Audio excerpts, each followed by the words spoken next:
Hello, boys and girls. This is Staccia Tori Rape. Do you like fish queens? Do you love pageant queens? Do you love glitter and glamour? Well, then this channel's not for you.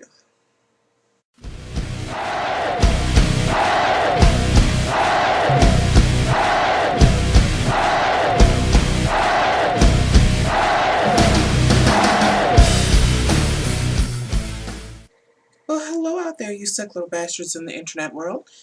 This is Staccia Tori Rape, and you've reached the Velvet Underworld, a collective of outsider queens such as myself who've all come together to give you a perspective into a side of drag which isn't normally seen.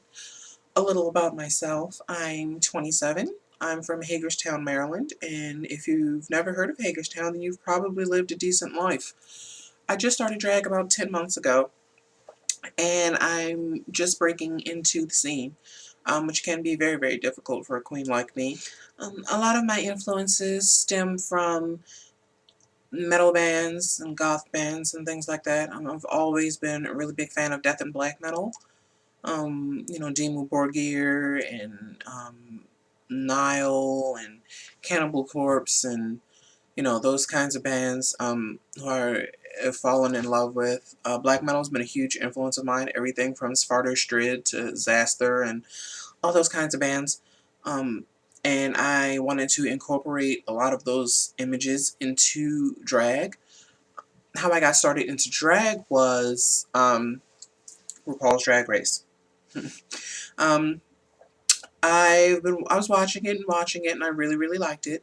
And it gave me a glimpse into what drag was all about because I never really understood it before. I just started this about 10 months ago, and before then I knew nothing about drag. Nothing about drag. I had no feminine mannerisms. I wore black all the time because it matched no matter how sleepy I was. I could get dressed with my eyes closed. I knew nothing about, makeup or anything. I used to frequent a chat site, Camfrog, where I ran into a drag queen by the name of Jerica Jordan, who decided to take me on as her drag daughter. And that's where I started to learn how to do makeup and all those kinds of things. It wasn't until I saw Sharon Needles on Drag Race Season 4 that the direction I wanted to go in drag came to me. I knew that I wanted to do something similar, but I had never seen it done.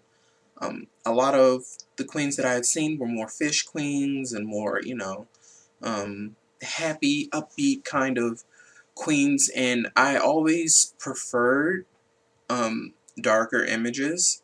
And it wasn't until I saw Sharon Needles that I realized, okay, this is something I could really do. And not to knock my drag mother. My drag mother is, in my opinion, one of the greatest drag queens in the world. She taught me everything I knew and gave me a newfound love for drag that I never thought was possible.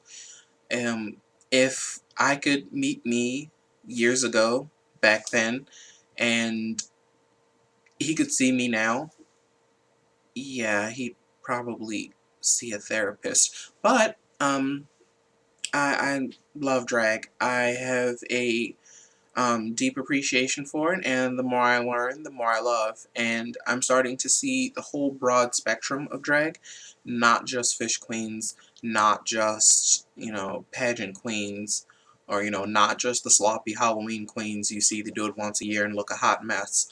It's so diverse and so different. That there's room for little weirdo queens such as myself. There are queens that I love, and I'm heavily influenced by. As I said, Sharon Needles before. Mimi I'm First, who's a great camp queen that I love, love, love. Yara Sophia, who's just amazing at what she does. Madeline Hatter, Porcelain, Jackie Beat. I mean, her face is amazing. Just so many different types of queens, like Divine, and so many more.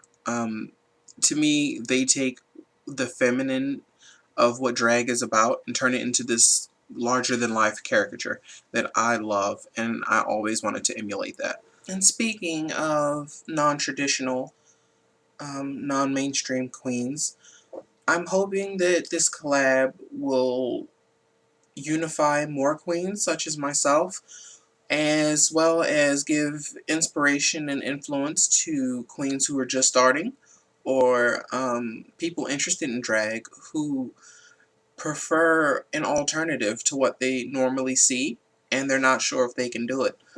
Um, I'm hoping that people get to see us and, see our shows and um, the various other videos that we'll be doing, and they get a glimpse into what it's like to be, a weirdo queen.